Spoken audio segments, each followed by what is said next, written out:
De tudo, ao meu amor serei atento antes. E com tal zelo, e sempre e tanto, que mesmo em face do maior encanto dele se encante mais meu pensamento. Quero vivê-lo em cada vão momento, e em seu louvor hei de espalhar meu canto.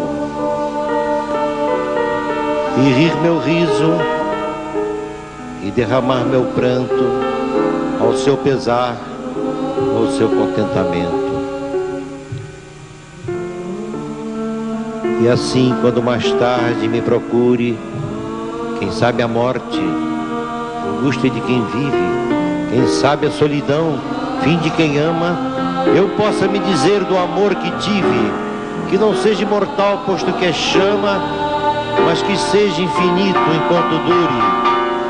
Eu sei que vou sofrer a eterna desventura de viver, à espera de viver ao lado dele,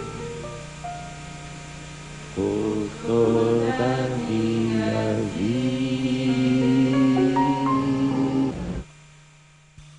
Olá, meus amores, e a gente teve aí essa introdução da nossa aula com este recital do poema de Vinícius de Moraes, que ele foi conhecido como o Poetinha, e percebam que a gente teve aí essa leitura desse soneto da fidelidade com a própria voz do Vinícius de Moraes, e esse foi a introdução da nossa aula, e seguindo ainda aí com essa musicalidade, com essa ideia bem de soneto de Vinícius, eu coloquei aqui para vocês uma breve biografia sobre ele, só para que vocês se situem, porque dentro da nossa aula a gente ainda vai ver mais uma vez esse soneto da fidelidade, e eu coloquei aqui o Poetinha, que ele era assim bem conhecido como Vinícius de Moraes, conhecido como Poetinha. Ele nasceu no Rio de Janeiro em 1913, o seu nome completo é Marcos Vinícius da Cruz de Melo Moraes, mas ele fica conhecido, e o seu nome como poeta, como Vinícius de Moraes. Ele não usava o Marcos, ele não gostava nem mesmo da escrita desse seu nome. O seu primeiro livro foi O Caminho para a Distância, e ficou muito famoso, principalmente com os seus sonetos. E hoje, como a gente vai estar revendo aí um pouco dessa parte mais literária, o nosso conteúdo, aí eu escolhi Vinícius de Moraes para a gente fazer aí essa revisão. Ele também teve vários sucessos e ficou muito conhecido devido às suas parcerias. Ele tem aqui MPB, Bossa Nova e Samba, e o período da sua atividade foi entre 1928 a 1980. Temos aqui as filiações de Carlos Lyras, Tom Jobim e Toquinho, e entre um dos maiores sucessos, além da literatura, de Vinícius de Moraes foi Garota de Ipanema. E quem nunca ouviu essa música, ela foi escrita por Vinícius de Moraes, só para vocês entenderem aí. E agora a gente vai fazer uma revisão sobre versificação.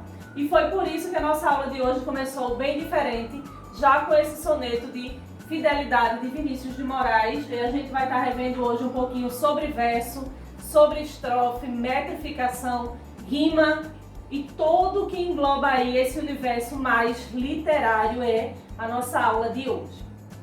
E aqui, já de início, eu coloco para vocês poesia, poema e soneto. Lembrando que a poesia foi a primeira quem surgiu, o poema se deu origem depois da poesia, e em seguida a gente tem aí um texto mais contemporâneo, se assim a gente pode dizer. A gente fala do soneto, ok? Aí aqui eu trouxe a poesia. Contempla diversas formas de expressões podem estar presentes na música, nas artes plásticas e até mesmo em situações do nosso cotidiano. Porque tudo que é sublime faz parte da poesia, tudo que é belo, a poesia consegue transcrever e transpassar aí por todo esse tempo. E por mais que a gente venha ler, por exemplo, como a gente viu agora, esse soneto é um soneto já de um certo tempo, mas percebam que ele é bem contemporâneo e sempre vem ali sensibilizar, e esse é o papel da literatura e da poesia.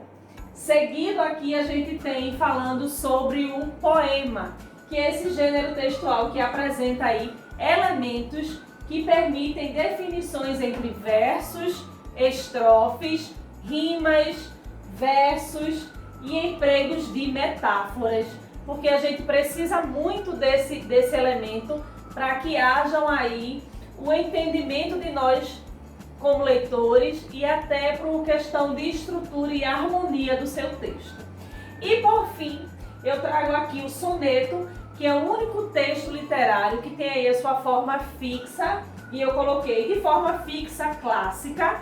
Ele é composta por 4 estrofes, 2 quartetos e 2 tercetos. É o único texto literário hoje que temos uma estrutura fixa. O soneto, ele tem 14 versos, o seu total, sendo que as 2 primeiras estrofes são de 4 versos, onde as 2 últimas estrofes trazem apenas 3 versos, somando aí ao total de 14 versos. E assim a gente vai ver agora um pouco sobre o que é verso, o que é versificação e o que é estrofe. E eu trago aqui para vocês muito simples, lembrando que o conteúdo de hoje é apenas uma revisão. Versificação é a arte ou a técnica de fazer versos. No módulo 5 de vocês temos versificação 1 e 2, tá? E hoje a gente vai estar revisando aí essa parte de versificação 1, ok? Aí aqui eu tenho o verso é uma linha de um poema. Cada linha ali escrita nesse texto literário, neste gênero literário, ele é denominado como verso e não tem sentido completo. Por que não tem sentido completo? Ele existe ali uma rima que facilita na sua leitura. Percebam que não tem vírgulas, mas entre um verso e outro a gente dá aquela pausa, dá aquela respirada. Isso é uma característica desses textos literários. E a gente fala também de estrofe. O que seriam as estrofes? Seriam ali grupos ou blocos ou conjuntos de versos. Percebam que entre uma estrofe e outra, entre um bloco e outro de versos, a gente tem um espaço, ou seja, se for no caderno, a gente pula uma linha, e é desta forma que a gente identifica quantos versos tem no nosso poema, na nossa poesia, ou até mesmo a gente identifica se ele é um soneto. E aqui eu trago mais uma vez, mais claro para vocês, mais objetivos para vocês, o que são soneto. Poema de 14 versos em forma fixa. Então, sempre que vocês virem, tanto no enunciado de alguma questão, ou por onde quer que andares, qual o gênero dentro da literatura que tem ali sua estrutura fixa, qual é a vertente, sempre será o soneto. Porque o poema a gente não tem ali, ele pode ter apenas uma estrofe, ele pode ter 2, e ele é livre em versos. Ele é livre da quantidade de versos, assim como a poesia, ok? Já o soneto não, ele tem aí essa estrutura fixa, e ele é do italiano soneto, que significa pequena canção. Por que pequena canção? Porque a gente tem aí vários poemas e várias poesias que são enormes, tá? Então ele foi, quando ele foi construído, quando ele teve aí, ele surgiu o soneto na Itália, ele era tido como um pequeno som porque ele era curto, ele era breve. E aqui no italiano os primeiros 8 versos dispostos em 2. Então as rimas aí, a gente entra aí a questão das rimas, que a gente não vai estar revisando hoje, mas sempre as rimas, na maioria das vezes, são emparelhadas, ok? E aqui eu trago, como eu falei para vocês, mais uma vez, o soneto da fidelidade, que é de todo meu amor serei atento, antes quanto tal zelo, e sempre E aqui, e tanto, percebam que eu fiz a leitura aí de 3 versos e a pausa que a gente dá é quando a gente finaliza cada verso, mesmo, como eu falei para vocês antes, não tendo aí um ponto final, não tendo um ponto e vírgula para a gente dar aquela pausa maior, mas a musicalidade presente sendo ponto característico aí desse gênero faz com que a gente tenha essa pausa da forma também que os versos eles são organizados. De todo meu amor serei atento. Li o primeiro verso do soneto. Antes como tal zelo e sempre e tanto. Segundo verso.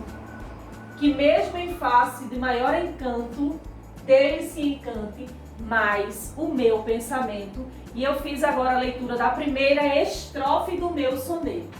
Como a gente falou que cada verso se refere a uma linha, provei para vocês aqui que eu li 4 versos, a primeira estrofe desse soneto. E como a gente falou antes, que um soneto ele tem 2 estrofes de 4 versos e as 2 últimas estrofes são de 3 versos. E eu trago aqui mais uma vez esse soneto de Vinícius de Moraes para mostrar a você qual é a estrutura de um soneto que foi aí o soneto escolhido para a aula de hoje, que é o soneto da fidelidade de Vinícius de Moraes. Aí aqui eu falo agora um pouco sobre versificação.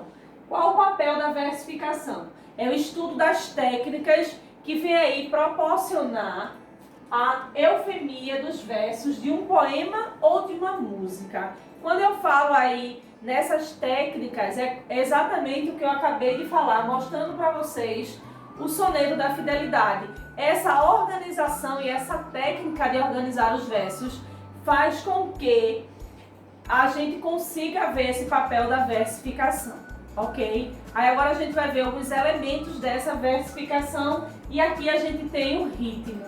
Que para a gente ter ritmo, a gente tem a musicalidade, ou seja, eles se encontram aí, certo? O ritmo do poema é a sucessão de sons fortes. Quando a gente fala de sons fortes, a gente não pode esquecer que a gente está falando de sílabas tônicas. E quando a gente fala de sons fracos, logo a gente não pode esquecer das sílabas átonas, repetidas em intervalos regulares ou variados que dão a musicalidade e melodia ao poema, ao soneto, poesia, seja qual for o texto literário. Então o ritmo é essa sucessão aí de sílabas tônicas e de sílabas átonas, ou seja, de sílabas fortes e de sílabas fracas. A sua organização faz com que a gente tenha a musicalidade e a melodia ao poema. E quando a gente vai falar de métrica, o que é que se diz respeito à métrica? Quando a gente fala de métrica, a ideia que a gente dá é de método, é de medida, é de organização. O que é que vem à sua cabeça? Pois bem, quando a gente vai falar de métrica na questão do texto literário, a gente diz respeito à quantidade de sílabas poéticas num poema representado em cada verso. E o que é que eu já quero relembrar para vocês? Quando a gente fala de métrica do poema, a gente não está falando da contação das sílabas poéticas. Lembrando que a separação das sílabas poéticas é diferente da separação silábica. Quando a gente vai separar as sílabas poéticas, a gente vai estar separando, deixando diferente ali, separando as tonacidades, ou seja, as sílabas fortes, ok? E sempre a última sílaba a gente para na última sílaba forte, ok? Mas isso a gente vai estar revendo hoje também. Um outro ponto, as sílabas devem ser contadas até a última sílaba tônica de cada verso. A última palavra, você encontrou a sílaba tônica, a sílaba mais forte, para ali. Mesmo que fique 2 ou uma sílaba sobrando, identificou a sílaba tônica, para, porque como eu falei para vocês, a separação das sílabas no poema não é a mesma ideia que a gente tem das separações das sílabas silábicas. São contadas com uma sílaba só. A última sílaba da palavra anterior terminada em vogal e a primeira sílaba da primeira posterior inicia-se com uma vogal átona. Então, se a última palavra ela vem ali terminar em uma vogal, a primeira sílaba da próxima ela fica aí como se fosse uma vogal átona, ou seja, ela vem a ser somada também na questão da métrica. Aí aqui eu coloquei para vocês as sílabas poéticas, tanto em verso como em estrofe, como elas devem ser separadas. E aqui vocês conseguem já identificar que a sua separação ela é diferente da outra. Percebam. Ó, que saudade que eu tenho da aurora da minha vida, da minha infância querida. E percebam que aqui eu já li 3 versos, ou seja, 3 linhas do meu poema. Lembrando que isso aqui é um bloco, se é bloco de versos, eu tenho uma estrofe, que vocês podem tanto estar chamando de bloco ou como conjunto de versos. Ó, que saudade que eu tenho. Tem é a sílaba tônica da palavra tenho. Logo a gente conta até o T. Percebam que ficou aqui, não é? Mas ela não fica, não conta aí. Da aurora, percebam que da termina com A e a aurora também começa com outra vogal. Como são 2 vogais, a gente junta e soma, que foi o que eu acabei de falar para vocês, e fica como se fosse uma sílaba tônica, por isso ela vem a ser contabilizada, ela entra aí para a conta das sílabas poéticas.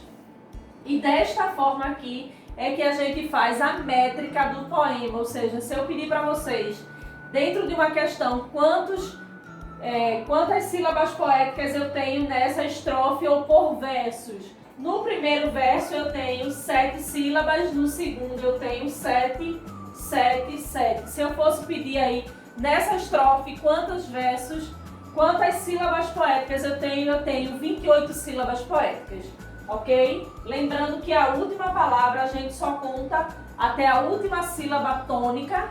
E quando aqui, ó, o exemplo que eu falei para vocês, uma palavra termina com vogal e a outra se inicia com vogal, juntamos e contamos apenas uma única sílaba, ok? Então essa é a revisão sobre a métrica do poema, bem simples. E mais uma vez eu coloquei aqui para vocês já um outro exemplo maior, para que vocês possam ver como contabilizar. O amor é fogo que arde sem se ver, é ferida que dói e não se sente, é um contentamento descontente, é dor que desatina sem doer. Tá? Aqui eu tenho uma estrofe e aqui no primeiro verso eu tenho 10 sílabas poéticas. Percebam que sente, tá aqui até o sem, tá? O sem é a minha sílaba tônica. Tente, então tem é a minha sílaba tônica. E é uma sílaba tônica também, então por isso que ela entra dentro aí da minha contação de sílabas poéticas. Esse exemplo aqui a gente já viu que cada verso eu tenho 10 sílabas poéticas e assim vocês podem perceber que dependendo do contexto não é nada fixo, ok? De estrutura fixa realmente nós só temos aí o soneto. E por fim, eu trago para vocês aqui Canção do Exílio, que é esse poema aqui de Gonçalves Dias, que eu quero que vocês façam a leitura. E o que é que eu quero que vocês façam para mim também? É um texto muito conhecido na literatura, um dos maiores escritores da literatura brasileira, que é Gonçalves Dias. Ele escreve esse poema falando das belezas que ele encontrou quando veio aqui e o seu desejo de retornar. Antes da morte, eu desejo voltar. Ele diz o seguinte: a minha terra tem palmeiras, de onde canta o sabiá, as árvores que aqui gorjeiam, não gorjeiam como lar.